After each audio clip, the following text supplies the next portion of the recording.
رہا ہے جہاں پر اسلام کے محافظ قید کیے گئے تھے، اسلام کا پرچم بلند رکھنے والے، شریعت کو زندگی دینے والے، اسلام کی آبرو بچانے والے اس عظیم راہبر کا نام حسین ابن علی ہے، جس نے اسلام کے نہایت ہی نازک ترین المناک اور دردناک موڑ پر اجتماعی قربانی پیش کر کے اسلام کے شجرے طیبہ کو اپنے خون سے آگ پاشی کر کے اسے پس مردہ ہونے سے بچا لیا۔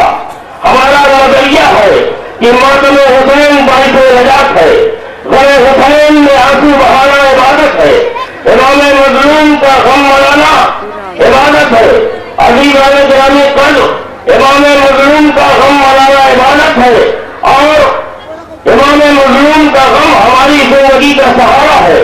ہمارا عقیدہ ہے کہ ہم جب تک زندہ رہے امام مظلوم پر آنسو بہاتے رہے۔ ہمارا عقیدہ ہے کہ ہم جب تک زندہ رہے امام مظلوم پر آنسو بہاتے رہے، اور امام مظلوم پر آنسو بہانے کے لیے ہی ہماری تخلیق ہوئی ہے۔ ابھی والے گرامی قدر امام مظلوم پر آنسو بہانے کے لیے ہماری تخلیق ہوئی ہے۔ میں انجمن امامیہ کے اس تاریخی جلوس 16 صبر کے حوالے سے اعلان کر رہا ہوں کہ ہمارا عمل بھی ہمارے عقیدے کی نمائندگی کرتا ہے۔ غم حسین کو بلاد بتانے والے مفتی کہاں ہے؟ آئے دیکھے کہ ہم امام مظلوم کی یاد کس طرح منا رہے ہیں۔ عظیم و ظلم و ستم کے ہر دور میں یا تو حسین نے انسانیت کو بچایا ہے یا حسین والوں نے۔ ہم حسین کو زندگی اور موت کا وارث سمجھتے ہیں۔ حسین صرف انسان نہیں انسانیت ہے، حسین صرف ذہن نہیں ذہنیت ہے، حسین آدمی نہیں آدمیت ہے، حسین خود پابند شریعت نہیں شریعت ہے۔ حسین کو ہر دور میں خراج عقیدت پیش کیا ہے، حسین کو ہمارا بھی دور خراج عقیدت پیش کرتا ہے اور پیش کرتا رہے گا۔ ابھی والے گرامی قدر کہیں بھی کسی بھی وقت میں جب بھی ابیدیت کو سمجھایا ہے، حسینیت نے اس سے ٹکرا کر اسے پاس کر دیا ہے۔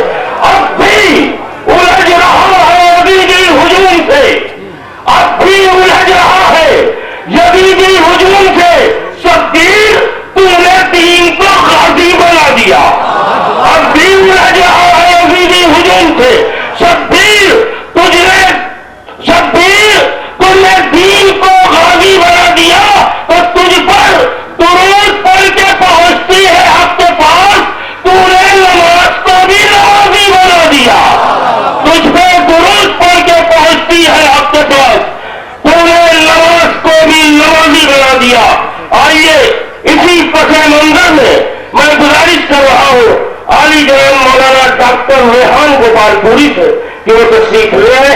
نارائن سہواگ سے آپ اللہ کا خیر مقدم فرمائے۔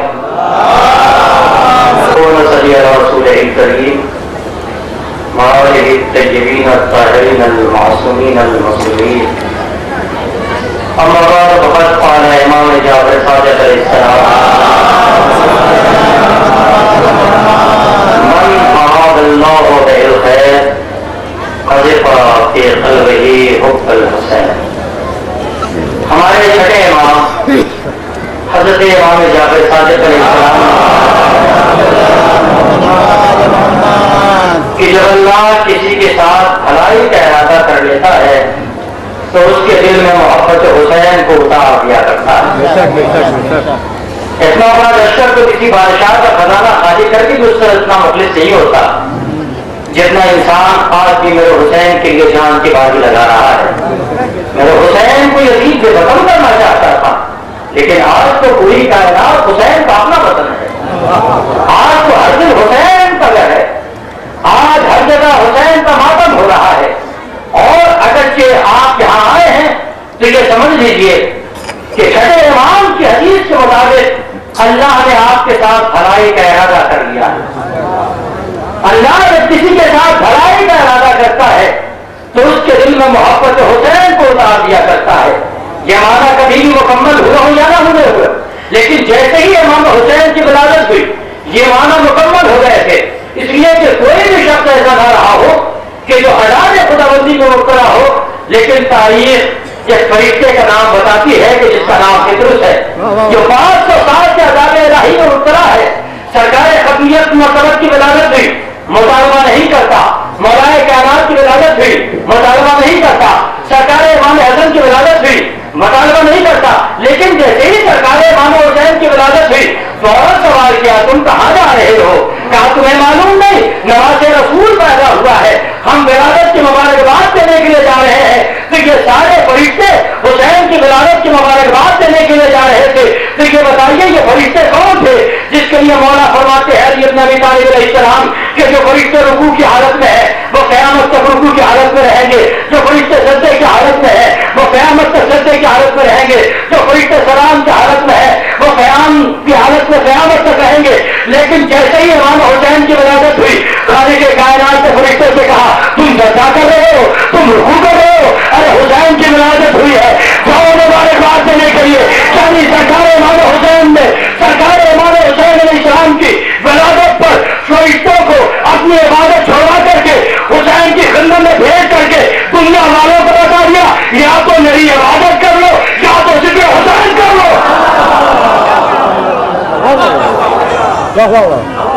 فوراً مطالبہ کیا کہاں جا رہے ہو؟ کیا تمہیں معلوم نہیں نواز رسول پیدا ہوا، نواز رسول پیدا ہوا. اب آپ مجھے بتائیے کہ جب سارے فرشتے گئے ہوں گے تو اس میں موت کا فرشتہ بھی تو گیا ہوگا.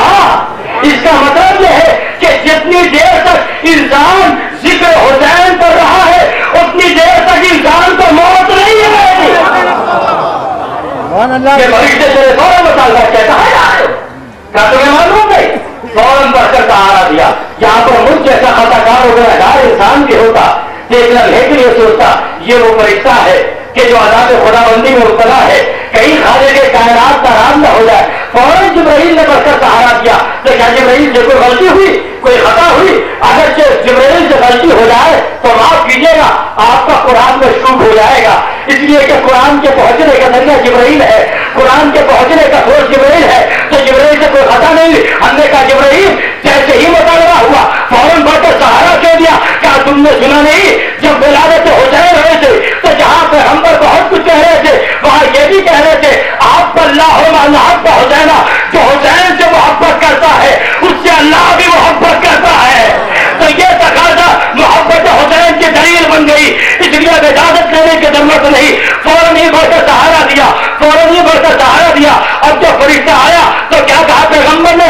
کیا کہا پیغمبر نے؟ کہا کہ جھولے کی لکڑی سے مت کرا دو، میرے حسین کے جھولے کی لکڑی سے مت کرا دو. یہ نہیں کہا کہ میرے حسین کے جسم سے مت کرا دو. یعنی پیغمبر نے بتا دیا اگر کسی سے سر کے اولا بھی ہو جائے تو حسین اتنے پاک ہے کہ اس کے جسم سے کسی کا جسم مت نہیں ہوگا. اگر سر کے اولا بھی ہو جائے. میں نے کہا یا رسول اللہ آپ نے حسین کے جھولے سے کیوں مت کرایا؟ کیا یہ جھولا سونے کا تھا؟ ارے جو نبی اپنی امت کا سونا پہننا حرام کرا دے وہ بھلا جھولا جو سونے کا بنا ہوا ہو اس میں اپنے نوازے کو کیسے لٹا سکتا تھا؟ تو معلوم یہ ہوا کہ وہ لکڑی کا جھولا تھا. میں نے کہا یا رسول اللہ اس لکڑی کے جھولے سے فرشتے سے مت کیوں کرایا؟ کہا میں عالم الغیب ہوں. کیا مطلب یا رسول اللہ؟ کہا کہ جب حسین نہیں ہوں گے تو فرشتے کو حسین کے جھولے کی لکڑی سے شفاعت دے کر کے مر کر بتا کر جا رہا ہو اگر کل حسین نہ ہو تو ضرور حسین سے اپنے کو مت کر لے رہا شفاعت ملے گی. ہم نے کہا یا رسول اللہ آپ نے حسین کے جھولے کی لکڑی سے کیوں مت کرایا؟ کہا میں عالم الغیب ہوں، کل کہہ دیا جائے گا رسول ہر جیسے. میں دنیا والوں کو بتانا چاہتا ہوں کہ جب میرے حسین کے جھولے کے لکڑی جیسے نہیں ہو سکتے تو پھر ہم کیسے؟ میں نے کہا یا رسول اللہ کیا آپ نے جھولے سے کیوں مت کرایا؟ کہا تمہیں معلوم نہیں جناب نوح تبلیغ کے لیے نکلے، لوگوں نے اتنے پتھر برسائے کہ پتھر کے درمیان جھک گئے. فرشتے آئے پتھروں کو ہٹایا، نبی کے جسم پر زخموں کو دیکھا، فرشتوں نے پیروں کو گھیرنا شروع کیا، نبی اللہ کا زخم ٹھیک ہو گیا. اب یہ فرشتے آ کر کہتے ہم وہ ہے کہ جنہوں نے نوح کے زخموں کو ٹھیک کیا، ہم وہ ہے کہ جنہوں نے نوح نبی اللہ کے زخموں کو ٹھیک کیا، یہ ادا کر یہ کہتے ایک مرتبہ کہا حسین نے اگرچہ تم نے اپنے بڑوں سے نوح نبی اللہ کے زخموں کو ٹھیک کیا ہے، کل اگرچہ تمہارے بالوں پر چھن جائے، اگرچہ میں تمہیں بالوں پر اپنے جھولے سے مسکرا کر کے عطا نہ کروں تو مجھے نوح نبی اللہ کا تم بارش نہ کہنا۔ یعنی میرا حسین وہ ہے کہ جو نبیوں کی عزتوں کی عظمتوں کی داعش کو بچاتا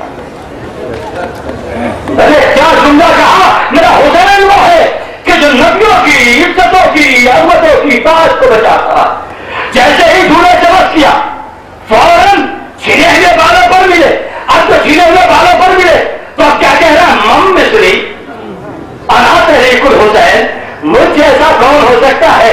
میں آزاد کردہ حسین ہوں۔ میں نے کہا اسی غرور اور تکبر کی بنیاد پر تو تیرے بالوں پر چھنے ہیں، اس لیے کہ تم نے یہ سوچ لیا کہ مجھ جیسا کون ہو سکتا ہے، میں تو سارے فرشتوں کو سردار بنا دیا گیا۔ میرے مولا کائنات علی بن ابی طالب علیہ السلام ارشاد فرماتے ہیں کہ اپنے آگے پیچھے لوگوں کو لے کر نہ چلو تاکہ تم میں کہیں غرور نہ پیدا ہو جائے۔ اپنے آگے پیچھے لوگوں کو لے کر نہ چلو تاکہ تم میں کہیں غرور نہ پیدا ہو جائے۔ یہ غرور آیا کہ میں تو تمام لوگوں کو سردار بنا دیا گیا، فوراً بالوں پر چھن گئے۔ میں نے کہا اسی غرور کی بنیاد پر تیرے بالوں پر چھنے تھے، آج جب تجھے بالوں پر ملے تو پھر غرور کر رہا ہے۔ مم میں چلی انا طریق الحسین، مجھ سے ایسا کون ہو سکتا ہے؟ میں تو آزاد کردہ حسین ہوں، لیکن اس غرور کے بعد بھی، اس تکبر کے بعد بھی بالوں پر نہ چھین کر خدا نے بتا دیا کسی چیز پر غرور کرو ناپسند ہے، لیکن محبت حسین پر غرور ہمیں پسند ہے۔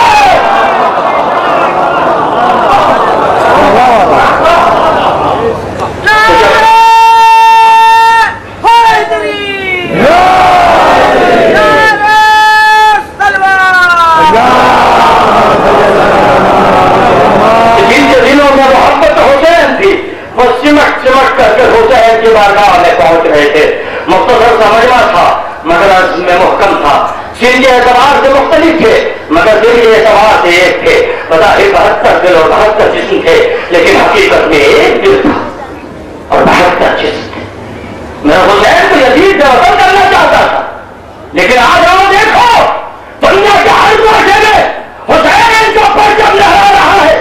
آج مٹی پر میرے حسین کی بندی چلاتا ہے، آج ہمارے حسین کے بارے بول رہے ہیں، آج پر حسین کے ماتم ہو رہے، یعنی حسین کا پرچم دنیا کے ہر ملک میں لہرا کر ملوکیت کو منہ چڑا کر بتا رہا ہے۔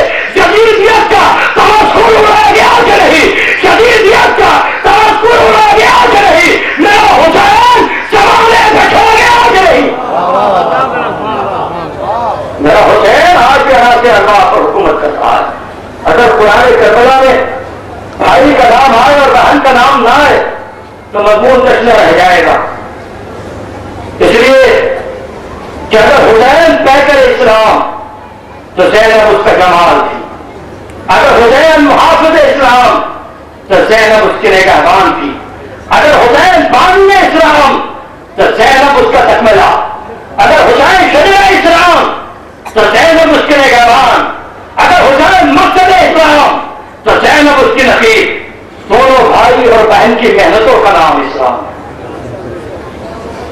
اور اس انداز سے اسلام کو پھیلایا کہ مہکا گئی جو اپنے چمن کی کلی کلی، مہکا گئی جو اپنے چمن کی کلی کلی، جس نے حسینیت کو سجایا گلی گلی، مہکا گئی جو اپنے چمن کی گلی گلی، جس نے حسینیت کو سجایا گلی گلی، کاٹو بھرے سفر میں جہاں تک چلی چلی لیکن سکھا گئی ہے جہاں کو علی علی۔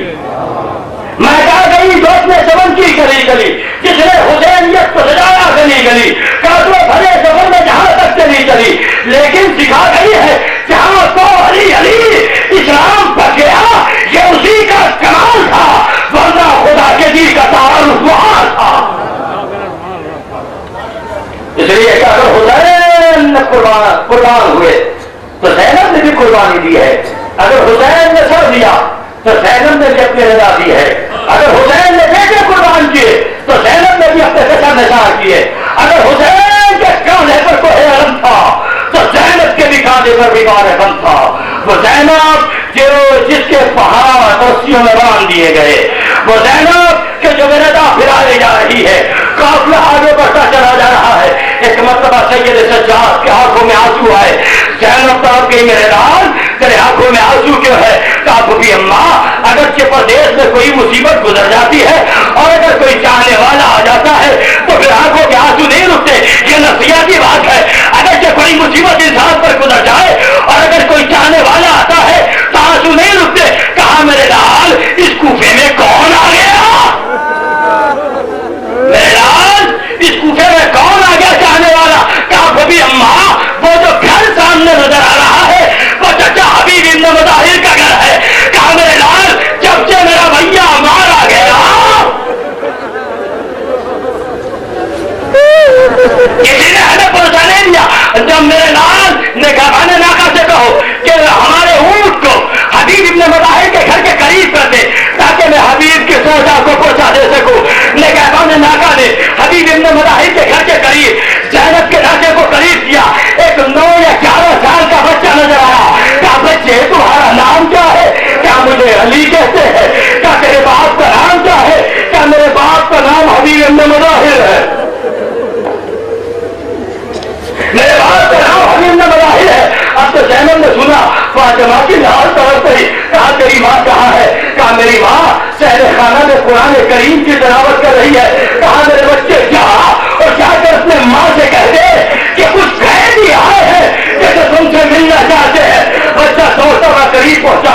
کہا ماں کچھ قیدی آئے ہیں کہ جو آپ سے ملنا چاہتے ہیں۔ تو بیوی کہتی ہے رو کر کہتی ہے اے میرے لال اس قیدی سے جا کر کہہ دے کہ میری شہزادی زینب نے منع کیا ہے کہ کبھی کسی قیدی کا تماشا نہ دیکھنا۔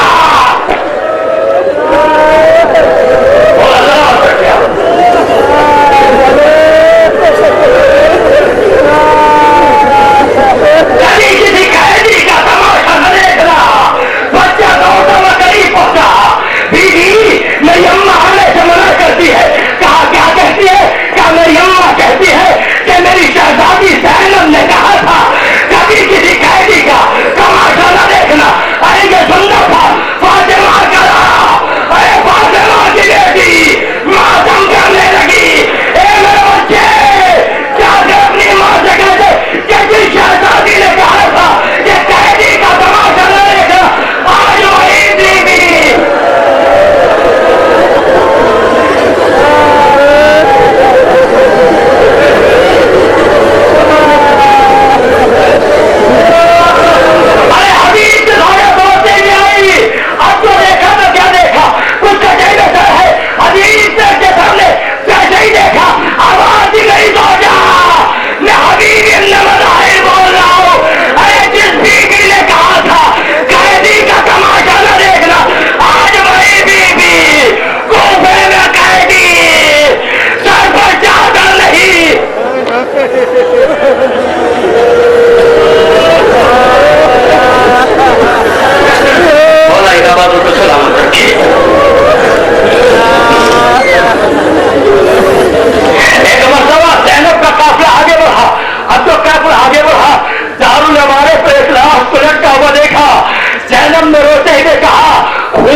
بیٹی آگے بڑھی, آگے بڑھ کر کہتی ہے اے بھیا جب دین کی دھوپ پڑتی ہے تو میرے یہ زخم ہرے ہو جاتے ہیں. ارے اس حقیقت سے مجھے کوئی بچائے. ارے جیسے ہی سید سجاد نے سنا ارے فاطمہ چلا علی کا راستے کی طرف ہونے لگا.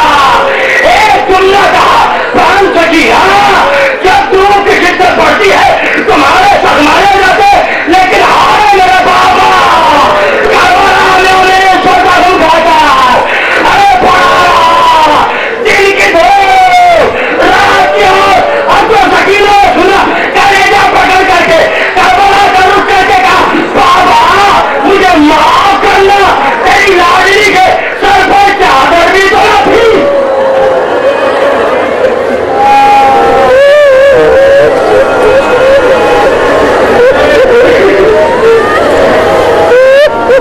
کہ جو آپ کے راستے میں ڈال دیتی. ہاں اب تو زینب نے بھائی اور بہن کو گفتگو کرتے ہوئے دیکھا, بھائی اور بہن کو گفتگو کرتے ہوئے دیکھا تو ایک مرتبہ فاطمہ کی لاڈلی دوستی بھی قریب پہنچی.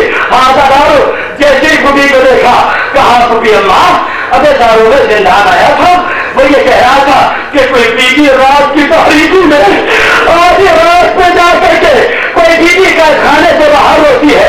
کہا میرے رام جب دارو میں زندان تالا لگا کر کے چلا جاتا ہے تو بھلا ایسی حالت میں کون بیوی ہوگی. کہا وہ نہیں مانتا. کہا ہاں میں کیسے وہ بیوی روئے